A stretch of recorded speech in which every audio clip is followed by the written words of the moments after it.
உமக்கு மேல் ஒருவரும் இல்லையே, எல்லோருக்கும் மேலாக உயர்ந்தவர், உமக்கு மேல் ஒருவரும் இல்லையே. அல்லேலூயா அல்லேலூயா அல்லேலூயா ஆமென். அல்லேலூயா அல்லேலூயா. இன்றும் கூட மனிதனுடைய ஆவிக்குள்ளே இருக்கக்கூடிய சில விவரங்களை பார்த்து கொண்டிருக்கிறோமே. மனிதன் என்பவன் யார்? இவன் ஒரு ஆவியாக இருக்கிறான், அவனுக்கு ஒரு மனம் இருக்கிறது, அவன் இந்த சரீரத்தில் குடியிருக்கிறான். இந்த ஆவி மனிதன் அவனுக்குள்ளே மனசாட்சி இருக்கிறது என்று சொன்னேன், உள்ளுணர்வு இருக்கிறது என்று சொன்னேன், கடவுளோட கூட ஐக்கியமாக இருக்கக்கூடிய திறமை இருக்கிறது என்று சொன்னேன். அப்புறம் அவனுடைய மனதில் அறிவுத்திறன் இருக்கிறது, உணர்ச்சி வசப்படக்கூடிய திறமை இருக்கிறது, இது எனக்கு வேணுமா வேண்டாமா என்று சொல்லி தீர்மானம் எடுக்கக்கூடிய திறமை இருக்கிறது, எல்லாம் சொன்னேன். இதில் மனசாட்சியை பற்றி பார்த்தோம். அதில் மனசாட்சியிலேயே நல் மனசாட்சி, குற்ற மனசாட்சி, சூடுண்ட மனசாட்சி, துர்மனசாட்சி, பலவீனமான மனசாட்சி, அதையெல்லாம் பார்த்தோம். அப்புறம் உள்ளுணர்வில் கடவுள் எப்படி ஆவி மண்டலத்தில் சில காரியங்களை நம்மக்கிட்ட சொல்கிறாரு அப்படிங்கிறத உள்ளுணர்வில் எப்படி கடவுள் நம்மளை வழிநடத்த முயற்சிக்கிறாரு அப்படிலாம் பார்த்தோம். ஏன்னா இவன் அந்த இயற்கையவே பார்த்துக்கிட்டு இருக்கிறான். ஆவி மண்டலத்தில் என்ன நடக்குதுங்கிறத பற்றி இவன் கவலையே இல்லை. இந்த இயற்கையில் அந்த பணம் வேணும், அந்த பொண்ணு வேணும், இந்த மாப்பிள்ளை வேணும், இதில் சந்தோஷம், இப்படி சொத்து வேணும், இந்த நிலம் வேணும், இதைத்தான் பார்த்துக்கிட்டு இருக்கிறான். எவ்வளோ கடவுளை பார்க்கலையே. அப்போ உள்ளுணர்வில் அதெல்லாம் சில காரியங்களை உணர்த்துறாரு. சரி, அதுபோக இப்போ இதை நல்லா கவனிங்க. அந்த கடவுளோட கூட ஐக்கியம் கொள்ளக்கூடிய திறமை ஒன்று இருக்கிறது. அப்படி உள்ளுணர்வில் இப்படி கடவுள் நம்மை கண்டுபிடித்து நம்மகிட்ட பேசி நம்மளை நடத்த முயற்சிக்கிறார் என்று சொன்னேன். அடுத்து கடவுளோட கூட ஐக்கியமாக இருக்கக்கூடிய திறமை இருக்கிறது. விரும்பினா பிசாசோட கூட ஐக்கியமாக இருக்கிற திறமை இருக்குது. அதைத்தான் அந்த மந்திரவாதிகள் பயன்படுத்துகிறாங்கன்னு சொன்னேன்.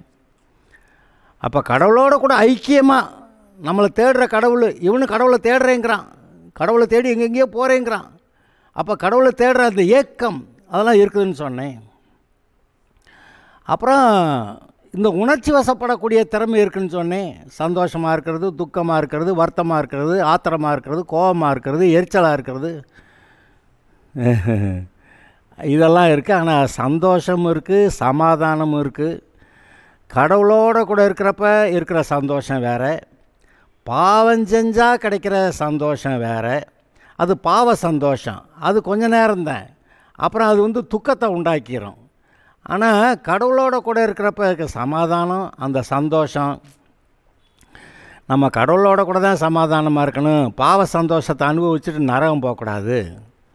சரி, அதெல்லாம் பார்த்தோம். இன்றைக்கு நம்முடைய மனதில் இருக்கக்கூடிய அறிவுத்திறன் பற்றி சில காரியங்களை நான் கூடத்தில் சொல்ல விரும்புகிறேன். அறிவுத்திறன், இதை நீங்கள் கவனிங்க. சிறு பிள்ளையாக குழந்தையாக பிறந்திருக்கிறப்ப அதுக்கு ஒன்றும் தெரியாது, பேக்கு. ஆனால் நீங்கள் அதை வளர்க்கும்போது நல்ல ஒரு ஸ்கூல் டீச்சராக, காலேஜ் டீச்சராக, ப்ரொஃபஸராக, ஒரு பெரிய விஞ்ஞானியாக வளர்க்கணும்னா வளர்த்துருவீங்க. பெரிய அரசியல்வாதியாக கொண்டு வரணும்னா கொண்டு வந்துடலாம், பெரிய டாக்டராக கொண்டு வந்துடலாம், பெரிய இன்ஜினியராக கொண்டு வந்துடலாம். அப்போ அவ்வளோ பெரிய காரியங்களை சாதிக்கக்கூடிய திறமை அந்த குழந்தைக்குள்ளே இருக்க திறமை இருக்குது. ஆனால் வளர்க்கணும். திறமை உள்ளே இருக்கிறது, அறிவுபூர்வமாய் வளரக்கூடிய திறமை இருக்கிறது. ஆனால் வளரணும். வளர்ந்து பூரணத்துக்குள்ளே, வயதான ஆட்கள் பாருங்கள், நல்ல அனுபவசாலிங்க, விவரமான ஆளுங்க, தெளிவாக இருப்பாங்க, அப்படியெல்லாம் சொல்கிறீங்களே, அது என்னத்தை காட்டுகிறது? அறிவிலே வளர்ந்திருக்கிறார்கள் என்பதை காட்டுகிறது. அப்போ இந்த அறிவுபூர்வமாக வளர்கிறது, இதை நம்ம பார்க்குறோம். இதில் கடவுள் நம்மக்கிட்ட எப்படி பேசுகிறாரு, அதை நம்ம எப்படி புரிந்து கொண்டு கடவுளுடைய ஆசீர்வாதத்தை பெற்றுக்கொள்றதுன்னு சொல்ல வர்றேன். இப்போ அறிவுன்னொன்னே நான் யார் அப்படிங்கிற அறிவு இருக்குது. நம்முடைய குடும்பத்தில் நம்ம யார், அப்பா அம்மாவுக்கு, நம்முடைய பிள்ளைகளுக்கு, நம்முடைய சகோதர சகோதரிகளுக்கு இல்லை நம்முடைய சொந்தக்காரர்களுக்கு நம்மெல்லாம் யார் அப்படிங்கிற அறிவு இருக்கிறது. அடுத்து ஊரில் தேசத்தில் நம்முடைய அரசாங்கம் பற்றிய இந்த அறிவும் நமக்கு இருக்கிறது. இப்போ ரேஷன் கார்டு எல்லாம் போட்டிருக்காங்க. எல்லாம் ரேஷன் கார்டை பற்றி உடனே கண்டுபிடிச்சி எல்லாம் சரியாக இருப்பாங்க. இப்போ இபி கரண்ட் பில் கட்டுறதெல்லாம் 1000 ரூபா 2000 ரூபாய்க்கு மேலே போனால் இனிமேல் நெட்டில் தான் கட்டணும் அப்படி சொல்லிவிட்றாங்க. அப்போ இதெல்லாம் ஏதோ சில காரியங்களை நீங்கள் வளர்றீங்க, அதை எல்லாத்துலேயும் சரியாக செய்கிறீங்க. உங்கள் வாழ்க்கையை நல்லா நடத்த, உங்களுடைய மனைவி உங்களுடைய பிள்ளைகளை எல்லாத்தையும் நல்லா நடத்தக்கூடிய ஒரு அறிவு தேவையாக இருந்தது. அந்த அறிவிலே வளர்கிறீர்கள், அதை பெற்றுக்கொள்கிறீர்கள், அப்புறம் அந்த நல்லா காரியங்களை செய்கிறீங்க. இந்த அறிவுபூர்வமாக கூட நீங்கள் சரியாக செஞ்சால் மனசில் திருப்தி இருக்கும். அந்த அறிவுபூர்வமாக சரியாக செய்யலைன்னா மனசில் ஒரு திருப்தி இருக்காது, ஒரு விரக்தி வந்துடும். என்னத்தை நம்ம ஒழுங்காக வாழ்ந்தோமா வாழலையே அப்படின்னு வந்துடும். அப்போ இந்த அறிவிலே வளர்ந்து நன்றாக இருக்கிறதுக்கு நாம் இருப்பது அவசியம். இந்த இதில் இந்த அறிவு பற்றி சொல்லும்போது இயேசுநாதர் ஒன்று சொல்கிறார். நீங்கள் புறாக்களை போல கபடற்றவர்களாக இருக்கணும், ஆனால் சர்ப்பத்தை போல் வினா உள்ளவர்களாக இருக்கணும்னு சொல்கிறார். புறாக்களை போலன்னு சொல்கிறப்ப பரிசுத்த ஆவியானவரை பற்றி புறாவை போல இறங்கினார் அப்படின்னு சொல்லியிருக்கு பைபிளில். ஆனால் பாவம் பற்றி பேசின உடனே சர்ப்பம் போலன்னு அங்கே சொல்ல வர்றாரு. பாவிகள் பெரிய ஞானிகளாம், சர்ப்பத்தை போல வினா உள்ளவர்களாக இருங்க. அதாவது அந்த சர்ப்பத்துக்குள்ள இருந்த பிசாசு தான் ஆதாமியாவாள்கிட்ட பேசி அந்த பழம் நீங்கள் வச்சு பாவியாக்கி பிடிச்சி, அந்த சர்ப்பத்துக்குள்ளே இருந்து தான் இந்த உலகத்தில் இருக்க எல்லா மனுஷர் செய்கிற பாவங்களும் புறப்பட்டு வந்துச்சான். அந்த தந்திரங்கள் பாருங்க, நல்ல அறிவு வேறு, அடுத்தவனை கெடுக்கணும்னு இருக்கிற அறிவு வந்து தந்திரம். நல்ல அறிவு சமாதானத்தை கொடுக்கும், எல்லோரும் கூட நல்லா இருக்கும். ஆனால் தந்திரங்கிறது அடுத்தவனை கெடுக்கிறதுக்கு பயன்படுத்தக்கூடியது. அப்போ இந்த பிசாசு தந்திரம் உள்ளதாக இருந்தது. இப்போ இயேசு என்ன சொல்கிறாரு, நீங்கள் புறாக்களை போல கபடற்றவர்களாக மட்டும் இல்லை, அப்படி மட்டும் இருந்தால் கேனையாக இருந்துருவீங்க.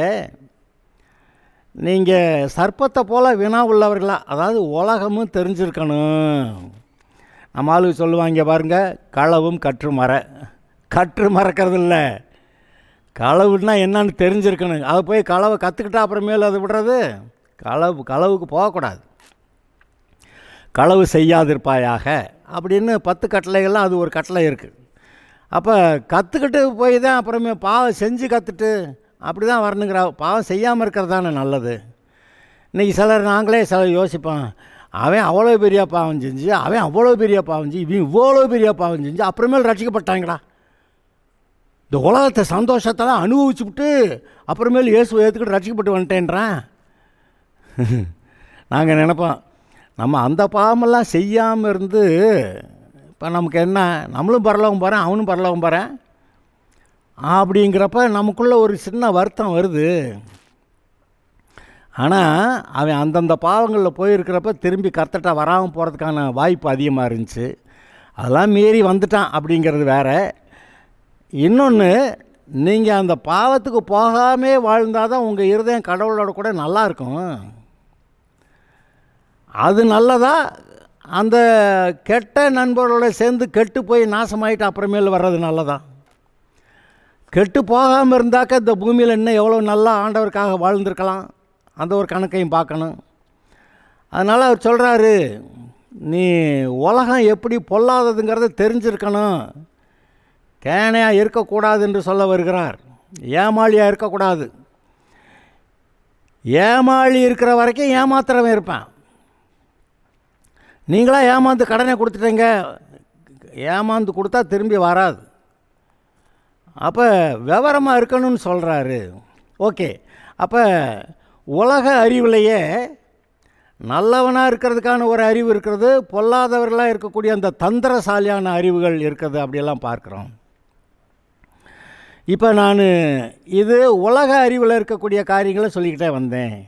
இப்போ கடவுளை அறிகிற அறிவு, பிசாசையும் அவனுடைய செயல்பாடுகள் எல்லாவற்றையும் அறிகிற அறிவு, அதை அறிந்திருக்கிறது ரொம்ப முக்கியம்.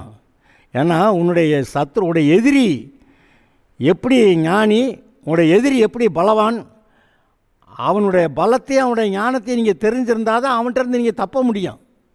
அப்போ எதிரியை, அவனுடைய பலத்தை, அவனுடைய தந்திரத்தை நீங்கள் ஒரு மாதிரி தெரிஞ்சு வச்சுருந்தாவன் அந்த எதிரிக்கிட்டேருந்து நீங்கள் தப்ப முடியும். அதனால் இந்த சாத்தான், மனிதனுக்கு எதிரி சாத்தான், மனிதனுக்கு உதவி செய்யக்கூடிய தகப்பன் கடவுள். இதை நினச்சி பாருங்கள். மனிதனுக்கு உதவியாக இருக்கக்கூடிய, நன்மை செய்யக்கூடிய கடவுள் நமக்கு இருக்கிறார். ஆனால் மனிதனுடைய எதிரி என்று பார்த்தா சாத்தான். அந்த சாத்தான் கடவுளுக்கு எதிரி. அப்போ நம்ம கடவுளுடைய பிள்ளையாக இருக்கிறதுனால அந்த சாத்தான் நம்மளை போட்டு தள்ளணும்னு நினைக்கிறான். அதனால் கடவுள் பற்றி தெரிந்திருக்கிறது அவசியம். இந்த சாத்தானை பற்றி அவன் என்ன, ஏன் இப்படியெல்லாம் பண்ணுறான் அப்படின்னு தெரிஞ்சு வச்சுருந்தா அவனுக்கு இடம் கொடுக்கவே மாட்டான். அப்போ சாத்தானே அறிகிற, அது சாத்தான் எப்படிப்பட்டவன்கிறத அறிஞ்சு வச்சுருக்கிறது ரொம்ப அவசியம். அவனுடைய டிசைன்ஸ், அவனுடைய பொல்லாத தந்திரங்கள், அதாவது பிசாசின் தந்திரங்கள் நமக்கு தெரியாதவைகள் அல்லவே. ஏன்னா பைபிள் அப்படி எழுதியிருக்கு பைபிளில், பிசாசின் தந்திரங்கள் நமக்கு தெரியாதவைகள் அல்லவே. அப்படின்னா தெரியுமா? அது கடவுள் அதையும் சொல்கிறார். இந்த மாதிரி அவன் போய் இப்படி ஏதாவது செஞ்சிருவேன், கவனமாரு. ஆதாம் ஏவாள் பிரச்சனையில் கடவுள் என்ன சொல்லியிருந்தார்? அந்த பழத்தை திங்க சொல்லுவான், தின்றாத, அது தின்னா செத்து போயிடுவேன் அப்படின்னு சொல்லியிருந்தார். அப்போ அந்த பிசாசு எப்படி தந்திரசாலி, அவன் எப்படி கெடுக்க பார்க்குறான், எப்படி நாசமாக்க பார்க்குறான் அப்படிங்கிறத அது நமக்கு தெரியாமல்ல, கடவுளே நமக்கு சொல்லி கொடுத்து, we are not kept in the dark. நம்ம ஒன்றும் இருளில் இருக்கிற ஆளாக இல்லை. கடவுள் லைட் போட்டு, இந்த மாதிரி இவன் இப்படி ஒரு எதிரி ஒருத்தன் இருக்கான், நம்மளை தொலைச்சி கட்டிடுவேன், கவனமாக இருக்கணும், அவன்கிட்ட போய் சிக்கக்கூடாது, அதெல்லாம் சொல்கிறார். அப்போ இந்த பிசாசுடைய தந்திரங்கள், இந்த பிசாசுடைய வழியில் நடக்கக்கூடிய இந்த உலக மக்களுடைய தந்திரங்கள், அதெல்லாம் நமக்கு தெரிஞ்சாதான் அதில் போய் சிக்காமல் இருப்போம். எல்லோரும் சேர்ந்து கொள்ளையடிக்கலாம், நம்ம எல்லாருக்கும் ஒரே பை இருக்கும், வேணுங்கிறப்பெல்லாம் காசு எடுத்து அப்படி சொன்னால் அந்த கூட்டத்தில் சேர்றதா? சேரக்கூடாது. நமக்கு அறிவு இருக்கணும், அங்கே போனால் மாட்டிக்கிடுவோம்னு. இந்த அறிவு அவசியங்க. இன்றைக்கு நிறைய நல்லவர்கள் இருக்கிறார்கள், ஆனால் கேனையாக இருக்கிறாங்க. நல்லவர்கள் இருக்கிறார்கள், இந்த உலகத்தாருடைய தந்திரங்களை தெரியாதவங்களாக இருக்காங்க. கொஞ்சம் அசந்தா போச்சு, இந்த உலகத்தாருடைய தந்திரங்களில் மாட்டிக்கிடுவாங்க. இன்றைக்கி நிறைய பேர் ரிட்டையர்மெண்ட்டு ஆன ஒரு பாடு அதில் ஒரு காசு வரும் பார்த்திங்களா, ரிட்டையர்மெண்ட் பெனிஃபிட், அதை காசாக கையில் கொடுப்பாங்க. அதை இந்த ஆளுங்க காசு வந்துருச்சுன்னு தெரிஞ்ச உடனே சுற்றி இருக்கவங்கெல்லாம் அவனுக்கு ரிட்டையர்மெண்ட் பணம் வந்திருக்கும் அப்படின்னு சொல்லி அதை சுற்றி இருக்க ஆளுங்க சிலர் பிளான் பண்ணி, எனக்கு கொஞ்சம் கடை வேணும்ப்பா, எனக்கு கொஞ்சம் கடை வேணும்ப்பா, ரொம்ப கஷ்டம்ப்பா, எனக்கு கொஞ்சம் கடை வேணும்ப்பா, இப்படியே வந்து கேட்டு இவங்க கேனையாக இருந்தால் வாங்கிட்டு போயிடுவாங்க. வாங்கிட்டு போயிட்டு திரும்பி அந்த கொடுத்த காசை திரும்பி வாங்கிறது லேசுன்னு நினைக்கிறீங்க? லேசு இல்லை. அதனால் ஒரு அதிகாரி சொன்னார், அந்த ரிட்டையர்மெண்ட் ஆகிறப்ப ஒரு சின்ன மீட்டிங்கில் அந்த அதிகாரி சொல்லிக்கிட்டு இருக்கிறாரு, இப்போ இந்த ரிட்டையர்மெண்ட் பணம் வருதுன்னு தெரியும், அதனால் சுற்றி இருக்கவங்க வருங்க, சொந்த பந்தங்கள்லாம் வருவாங்க, எனக்கு ரொம்ப கஷ்டம், எனக்கு நீ ஏதாவது ஒரு உதவி செய்யணும், கடன் கொடுக்கணும், நான் அப்புறம் தந்துடுவேன் அப்படி இப்படி சொல்லுவாங்க. கடனை கொடுத்தீங்க திரும்பி வராது, எச்சரிக்கைன்னு சொல்லிக்கிட்டு இருந்தார். அதில் ஒரு கதை சொன்னார். என்ன கதைன்னு கேட்டால், ஒருத்தன் கடை வாங்கணுங்கிறதுக்காக இன்னொரு நண்பனை கூட்டிக்கிட்டு போனான்னா ஒரு ஆள்கிட்ட. அந்த ஆள்கிட்ட போய் கடன் கேட்டபோது அது கடை ஒன்று அந்த ஆள் உடனே கொடுக்கலை. அதனால் இந்த ஆள் என்ன பண்ணால் கெஞ்சி மன்றாடி காலில் விழுந்து, ஐயா ரொம்ப கஷ்டம்யா, நீங்கள் இந்த கடன் கொடுத்தா தான் எனக்கு ஆச்சு, இல்லாட்டினா எனக்கு முடியாது அப்படின்னு சொல்லி ரொம்ப கேட்கவும் பல தடவை காலில் விழுந்து அப்புறம் அந்த ஆள் இறக்கப்பட்டு, சரி போ அந்த கடனை வாங்கிக்கன்னு அந்த ஆள் கடன் கொடுத்தாராம். இந்த கூட போன ஆள் கேட்டானா, ஏன்டா அந்த காசு வாங்கிறதுக்காக கடை வாங்கிறதுக்காக இத்தனை தடவை அவன்கிட்ட காலில் விழுவே அப்படின்னு அந்த ஆள் கேட்டானா. அதுக்கு இந்த ஆள் என்ன பதில் சொன்னானா, இங்கே பாரு, இப்போ தானே நான் அவன்கிட்ட காலில் விழுந்தேன், இன்னுமே அந்த பணத்தை அவன் என்கிட்ட வாங்கிறதுக்கு அவன் எத்தனை தடவை என்கிட்ட வந்து காலில் விழுகிறான்னு பாரு அப்படின்னு சொன்னானா. ஹலோ, கடனை கொடுக்கறது ஈஸிங்க, திரும்பி வாங்கிறது ரொம்ப கஷ்டம். இந்த உலகம் பொல்லாத உலகம், இதில் நம்ம எச்சரிக்கையாக இருக்கணும், இல்லாட்டி போச்சு. சரி, இப்படி உலக அறிவு நமக்கு தேவை என்பதை நாம் பார்க்கிறோம். அறிவில்லைன்னா நல்லா வாழ முடியாதுங்க. இந்த உலகத்தில் அறிவுன்னு ஒன்று இருக்குது, தந்திரம்னு ஒன்று இருக்குல்ல. நம்மிடம் இருக்கிறதை பிடுங்கி கொண்டு மற்றவர்கள் நல்லா வாழ பார்க்கறது தந்திரம். ஆனால் வெறும் அறிவு, நாம் நல்லா இருக்கிறதுக்கு எப்படி நம்ம ஒழுங்காக வாழணும், எப்படி சம்பாதிக்கணும், அது எப்படி ஞானமாக அதை பயன்படுத்தணுங்கிறதுல இந்த அறிவு இருக்கிறது. கடவுள் நல்ல அறிவை கொடுக்குறாரு. அது மட்டும் இல்லை, இந்த உலகம் எவ்வளவு தந்திரத்தில் இருக்குது, அதனால் நீங்கள் அதையும் பற்றி எச்சரிக்கையாக இருக்கணும்னு சொல்ல வர்றாரு. சரி, இப்போ தேவனை அறிகிற அறிவு, அப்புறம் பிசாசு எப்படிப்பட்டவன் அறிந்து கொள்கிறத பற்றி சொன்னேன். இப்போ தேவனை அறிகிற அறிவுக்குள்ளே நம்ம வரணும். தேவன் நமக்கு எல்லா காரியங்களையும் வெளிப்படுத்த ஆசைப்படுறாராம். ஆனால் மனுஷன் பாவத்தில் பாவ சந்தோஷத்தை வேணும் என்று விரும்புகிற மனுஷன் அந்த கடவுள்கிட்ட வர்றதுக்கே மனசு இல்லாமல் இருக்கிறானா. பைபிளில் ஒரு வசனம் நான் சொல்கிறேன். இந்த இயேசு கிறிஸ்துவுடைய மகிமையான சுவிசேஷத்தின் ஒளி, அதாவது இயேசு கிறிஸ்து தான் நம்முடைய பாவத்தை மன்னிக்கிறேன்றாரு. அது அந்த வெளிச்சம், அந்த நற்செய்தி, அந்த சுவிசேஷம், அந்த இயேசு நம்முடைய பாவங்களுக்கு பரிகாரம் செஞ்சுருக்கிறாருங்கிற அந்த செய்தி, அது மகிமையான அந்த சுவிசேஷம், அதோடைய வெளிச்சம் இந்த உலகத்து மனுஷருக்கு பிரகாசமாகிறாதபடி இந்த உலகத்தின் அதிபதி அவருடைய மனதை குருடாக்கினான் அப்படின்னு எழுதியிருக்கு. இந்த உலகத்தின் அதிபதினா பிசாசு. இவங்க மனதை குருடாக்கினான். சரீர கண் வேற, மனக்கண்கள் வேற. சரீர கண்கள்னால நீங்கள் இயற்கையில் இருக்க காரியங்களெல்லாம் பார்ப்பீங்க. ஆனால் உங்களுடைய மனக்கண்கள்னால ஆவி மண்டலத்தில் இருக்கிறதெல்லாம் பார்ப்பீங்க. அப்போ உங்களுடைய மனக்கண்கள் மூலமாக ஆவி மண்டலத்தில் இருக்கக்கூடிய காரியங்களையும் நீங்கள் தெரியணும். ஆவி மண்டலத்தில் பிசாசு என்ன செய்கிறான்னு நீங்கள் பார்த்துடலாம், கர்த்தர் என்ன செய்கிறாருன்னு பார்த்துடலாம். அப்போ நீங்கள் அறிவில் வளரும்போது இந்த பிசாசு இவ்வளவு பொல்லாதவனா அதையும் தெரிஞ்சுட்டு வருவீங்க. கடவுள் எவ்வளவு நல்லவர் அப்படிங்கிறதையும் நீங்கள் தெரிஞ்சுட்டு வருவீங்க. அப்போ இந்த தேவனை அறிகிற அறிவு, அந்த சுவிசேஷம், நற்செய்தி, எதையா சுவிசேஷம்? கடவுள் ஒருத்தர் இருக்கிறாரு, அவர்கிட்ட போனால் மன்னிக்கப்படுவோம், நம்ம பரலோகம் போகலாம் தானே. அதை மறைக்கிறானா அந்த பிசாசு. அந்த அறிவு, சுவிசேஷம், நற்செய்தி, நம்ம பாவம் மன்னிக்கப்படும், நம்ம பரலோகம் போகலாம் அப்படிங்கிற அறிவை பிசாசு மறைக்கிறானா. அதை எப்படியா மறைக்கிறான்னு பார்த்தா, இவங்களுக்கு பாவத்தில் இருக்க ஆசை, பாவ சந்தோஷம்னு கடந்த செய்தியில் சொல்லியிருந்தேன் பார்த்தீங்களா. சந்தோஷத்தில் 2 வகை. பாவம் செய்கிறதப்போ ஒரு சந்தோஷம், தண்ணியை கூட திருடி குடித்தா இனிக்குமா. பாவம் செய்கிறப்போ ஒரு சந்தோஷம், ஆனால் கடவுளுடைய பிள்ளையாக உண்மையாக நல்லவனாக இருக்கிறப்போ ஒரு சந்தோஷம். இந்த கடவுளுடைய பிள்ளையாக இருந்து வர்றப்போ கிடைக்கிற சந்தோஷம்தான் சரி. அந்த பாவ சந்தோஷத்துக்கு போகக்கூடாது. அப்போ இந்த பிசாசு எவ்வளோ பொல்லாதவன், அவன் பேச்சை கேட்டு பாவ சந்தோஷத்துக்கு போனால் நம்ம அழிஞ்சோம் அப்படிங்கிறதும், நம்ம கடவுளோடைய அந்த அவரை அறிகிற அறிவில் வளரணுமே. அது சுவிசேஷத்தின் மூலமாகி வருகிறது. அந்த சுவிசேஷம் என்ன? இயேசு நம்ம பாவங்களுக்கு பரிகாரம் பண்ணியிருக்கிறாரு, அதனால் அவர்கிட்ட வந்தால் மன்னிக்கப்படுவோம், நம்ம கடவுளுடைய பிள்ளையாகலாம், பரலோகம் போகலாம். இதுதானுங்க சுவிசேஷம், இதுதானுங்க நற்செய்தி. இதை இந்த பிசாசு மறைக்கிறானா. ஆனால் இருதயத்தில் சுத்தமுள்ளவர்கள் பாக்கியவான்கள், அவர்கள் தேவனை தரிசிப்பார்கள். கடவுளையே பார்க்கலாம், கடவுளை பற்றி தெரிஞ்சுக்கிறலாம். இந்த கடவுள் என்ன சும்மா உட்காந்துருக்கிறாரு நினைக்கிறீங்களா?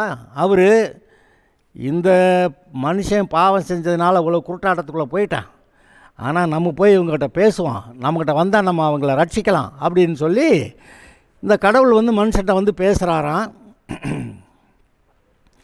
ஆனால் மனுஷன் சட்டை பண்ணவே இல்லையா.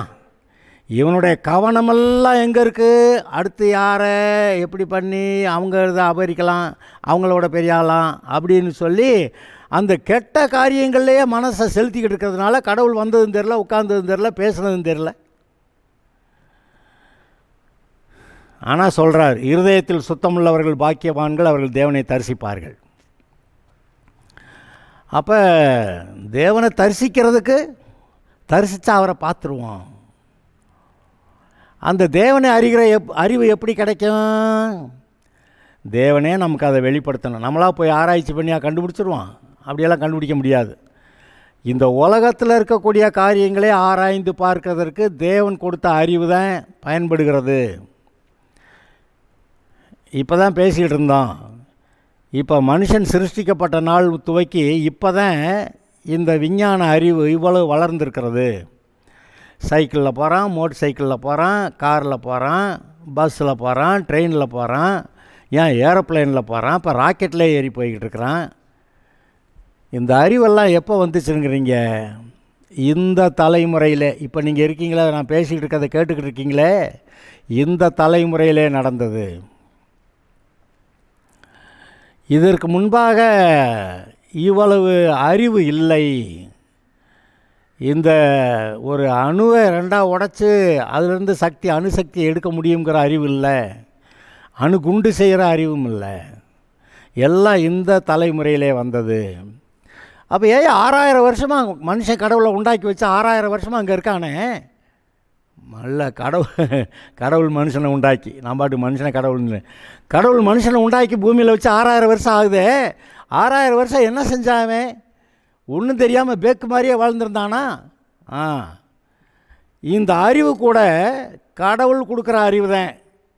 கடவுளை விட்டுட்டு போயிட்டா உலக அறிவு அது வேற ஒரு மாதிரி அறிவுக்கு போயிரும் பாருங்க. கடவுளுடைய அறிவு அல்லது பிசாசு கொடுக்குற அறிவு.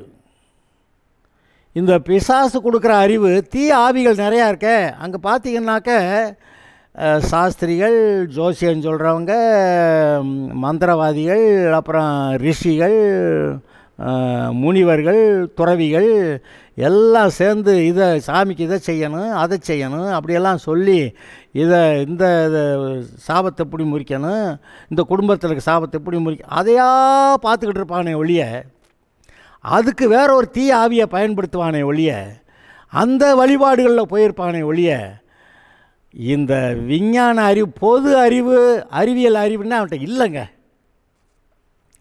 அப்படி அவன் வேறு விதத்தில் முன்னேறி இருந்தால் அங்கே அவங்க முன்னேறியதெல்லாம் இந்த சாத்தான் கொடுத்த அறிவு. சாத்தான் கொடுத்த அறிவில் அவங்க ஏதோ இதில் போய் அவங்க எவ்வளோ நல்லா இருக்கிறோம்னு சொன்னாலும், ராஜாக்களாக இருந்தோம்னு சொன்னாலும், பெரிய அரண்மனையை கட்டினோம்னு சொன்னாலும், இப்போ எகிப்தில் இருக்க நாகரிகங்களை பார்த்திங்கன்னா அது பெரிய கட்டடங்களை கட்டியிருக்கிறாங்க, அந்த பிரமிடுகள்லாம் கட்டினாங்க.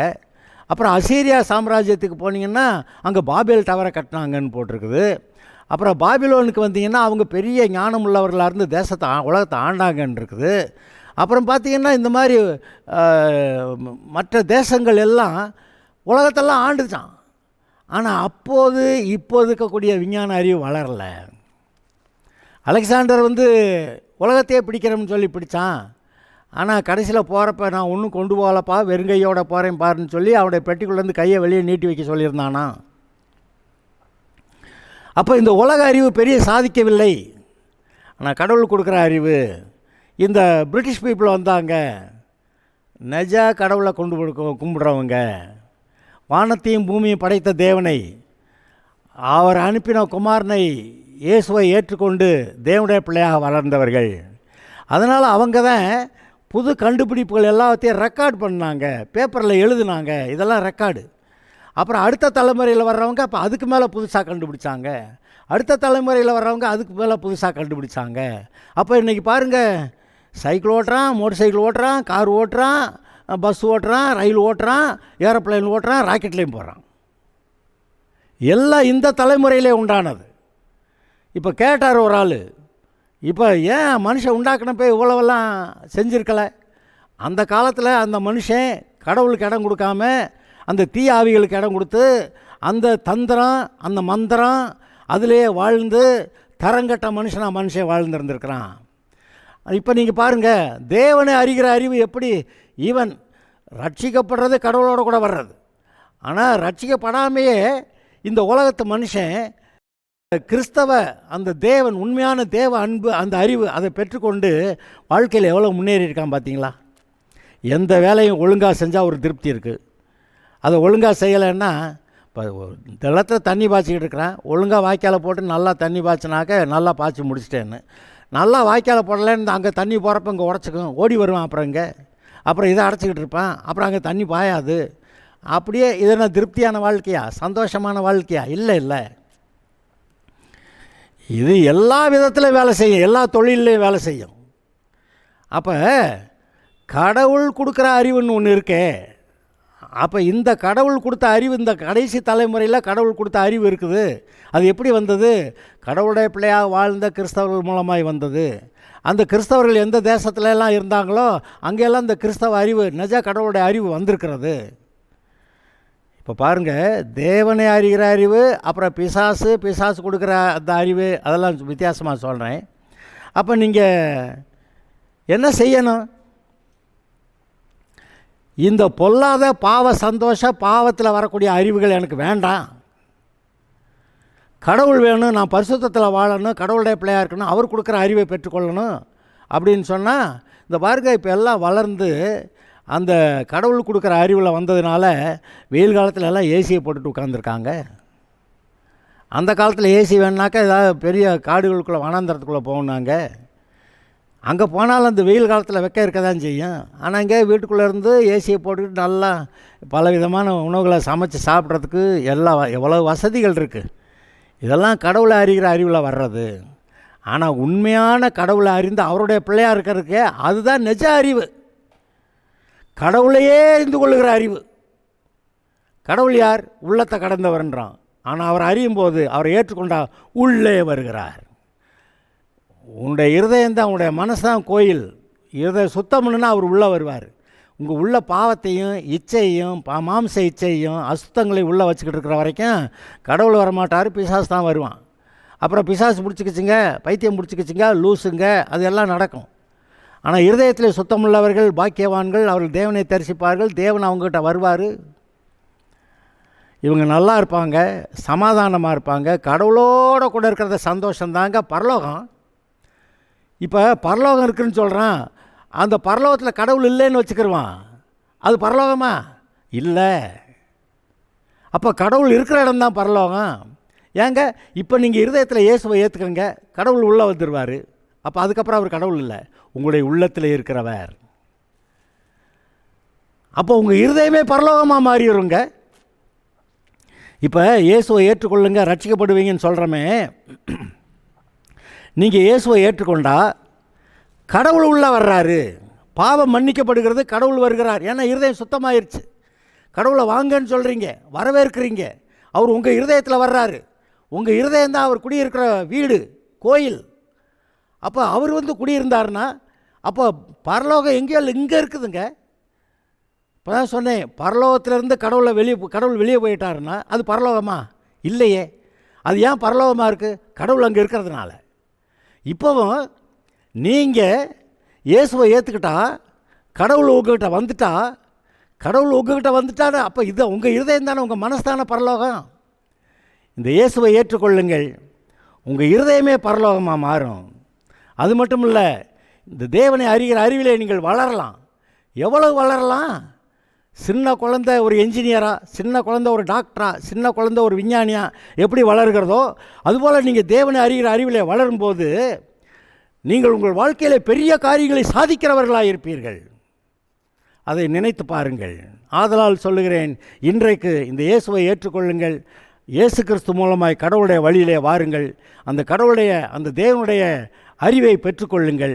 அப்புறம் தேவனையே அறிகிற அறிவை பெற்றுக்கொள்ளுங்கள். உங்களுடைய வாழ்க்கை மிகவும் சமாதானமாய், உங்களுடைய வாழ்க்கை மிகவும் சந்தோஷமாய் ஆசீர்வாதமானதாக இருக்கும். உங்களுடைய வாழ்க்கையின் முடிவிலே பரலோகமும் உண்டு.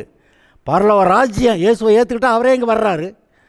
ஆனால் நீங்கள் பரலோகம் போகிறப்ப நீங்கள் பரலோகத்துக்கே பெர்மனண்ட்டாக இருக்கிற ஒரு இடம் இருக்கிறது. ஆதலால் இயேசுவை ஏற்றுக்கொள்ளுங்கள். ஆண்டவர் உங்களை ஆசீர்வதிப்பார். Okay, God bless you.